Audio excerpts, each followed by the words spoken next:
भाजपा प्रदेश प्रवक्ता सुश्री रफिया नाज ने जामताड़ा स्थित जिला कार्यालय में प्रेस वार्ता की।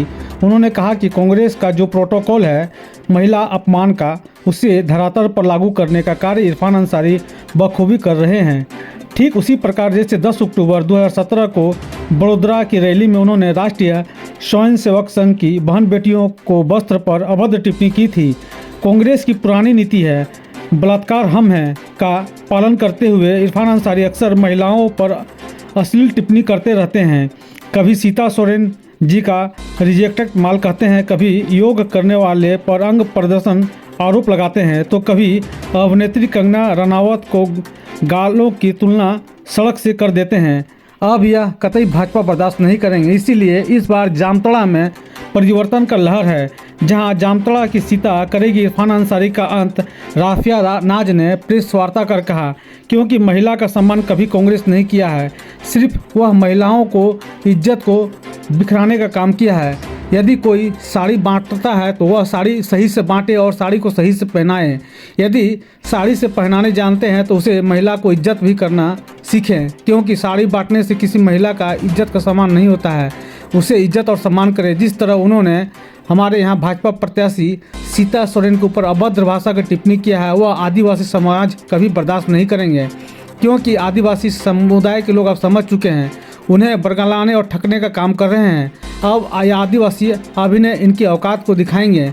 इस बार जामताड़ा विधानसभा से इनका सुफाड़ा साफ है, क्योंकि काफ़ी यह ठगने का प्रयास किया है और सीधे साधे आदिवासी महिलाओं को फिर अपमान करने का काम किया है। 10 अक्टूबर 2017 हम सभी को याद होगा कि किस तरीके से राहुल गांधी ने बड़ोदरा की वो रैली थी और उस रैली में महिलाओं की धज्जियां उड़ा दी थी। महिलाओं की धज्जियां, जी हाँ, संघ की बहन और बेटियों के कपड़े के ऊपर जिस तरीके से अभद्र टिप्पणी की गई थी।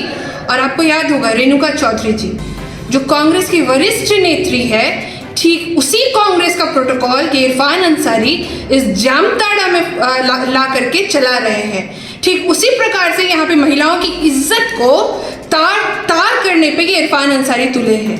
ठीक उसी प्रकार से वो कांग्रेस के हर एक नेता झारखंड में आकर के यहाँ की बहन और बेटियों का अपमान कर रहे हैं। जिस प्रकार से आपको याद होगा कि सीता सोरेन जी को क्या कहा गया था, रिजेक्टेड माल।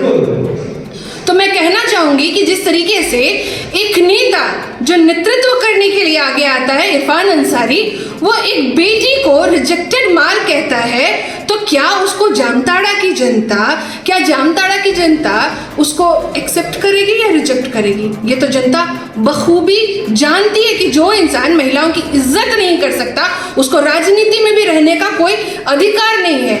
इससे भी बड़ी बात है, मैं आपको एक वीडियो दिखाना चाहूंगी आप सभी को। सर में वो माने रहता है क्या? आपने जो बात बोली, मैं आपको फिर से चुनौती देता हूँ, वही शब्द इस बात करिए। अब दिखाने के लिए क्या? बॉडी का पार्ट दिखाने के लिए अगर आ रहे हैं, महिला अगर योग करती है तो आपको उसका चेस्ट दिखाई देता है। मैं आप ये कह रहे हैं? योग के बदले में हम प्रदर्शन करें। कैसे कपड़े पहनने चाहिए आप तय करेंगे विधायक जी। तो इस तरीके से जो इरफान अंसारी ने मतलब मेरे ऊपर भी अभद्र टिप्पणी की थी। मैं भी तो एक घर की बेटी हूँ, मैं भी तो एक किसी की बहन हूँ, मेरी भी तो माँ है, मेरे भी तो पिता है, और जैसे कि मेरे लिए पूरा झारखंड मेरे लिए परिवार है, तो इरफान अंसारी ने ना आदिवासी बेटी को छोड़ा, चाहे वो सीता सोरेन जी हो, और वो कहते हैं मुसलमानों की हितैषी। आपने देखा ही होगा वीडियो में कि किस प्रकार से वो मेरे पहनावे में भी जिस तरीके से अभद्र टिप्पणी करते हैं। मैंने अभी तक 52 स्वर्ण पदक जीता है, 5 राष्ट्रीय पुरस्कार, 1 अंतर्राष्ट्रीय पुरस्कार जीता है। मैंने झारखंड का नाम रोशन किया। जब मैंने झारखंड का नाम रोशन किया, उसको इरफान अंसारी इस तरीके से अपमानजनक टिप्पणी कर करके सोच रहे हैं कि वो मुसलमानों की हितैषी बन रहे हैं। मैं भी मुसलमान समुदाय से आती हूँ, तो वो किस प्रकार से मुसलमानों के लिए हित की बात कर रहे हैं? वो किसी प्रकार से ना वो आदिवासी भाई बहन के हैं, ना वो मुसलमानों के हैं, ना वो हिंदू के, वो सिर्फ स्वयं के हैं। वो सिर्फ खुद का देखते हैं, खुद का भला देखते हैं, इसलिए वो सिर्फ और सिर्फ कांग्रेस के ट्रेंड को झारखंड में ला करके रख दिए हैं और यहाँ पे बहन और बेटियों का अपमान कर रहे हैं। आपको याद होगा कि कंगना रनावत जी का कंपैरिजन उन्होंने सड़क से किया था, और मेरे वो संस्कार नहीं है कि मैं वो शब्दों को फिर से दोहराऊं जिस तरीके से उन्होंने सड़क को कंगना रनावत जी से कंपेयर किया था। इसके साथ साथ कुछ दिनों पहले का भी इरफान अंसारी का बयान होगा, आपको याद है उन्होंने क्या कहा था, कंगना रनावत जी झारखंड में आएंगी तो मैं उनको गले लगा लूंगा। तो आप सभी मतलब जामताड़ा की जनता ये तय करेगी कि क्या ऐसे नेता को आप लोग वोट देंगे, क्या आप ऐसे नेता के लिए आप वोटिंग करने जाएंगे जो इरफान अंसारी कहते हैं कि हमारे क्षेत्र में अगर हमारे झारखंड में अगर कंगना रनावत आएंगी तो गले लगा लेंगी। कल का क्या उनका ठिकाना है कि अगर झारखंड में अगर वो जामताड़ा में अगर आप उनको वोट देते हैं और कल को अगर वो जीतने वाले तो है नहीं, अगर वो जीत भी जाते हैं तो अगर आपके घर में भी बहन और बेटियां हैं और घर में बहन और बेटियों को अगर वो गले लगाते हैं तो क्या आप बर्दाश्त करेंगे? क्या जामताड़ा की जनता बर्दाश्त करेगी? कतई नहीं बर्दाश्त करेगी, क्योंकि ऐसे नेता बहुत बड़बोले नेता है और इनको मजा चखाने की बहुत जरूरत है। जिस नेता के ऊपर आप देखेंगे इतने सारे क्रिमिनल केसेस है, इतने सारे क्रिमिनल केसेस है, क्या इनको हक और अधिकार है जनता का प्रतिनिधित्व करने का?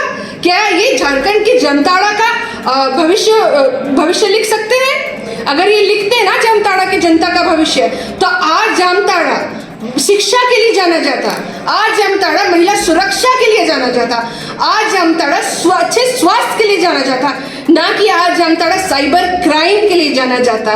तो ये दुर्भाग्य है जामताड़ा का, क्योंकि इन्होंने तो लूटा जामताड़ा को और इसके साथ साथ इनके पिताजी ने भी लूटा। तो ये जो लूटने का सिलसिला है ना, ये लूटना का सिलसिला ही इरफान अंसारी को बड़बोला बनाता है और इसी बड़बोलेपन की वजह से पता नहीं है इरफान अंसारी अपने आप को क्या समझता है।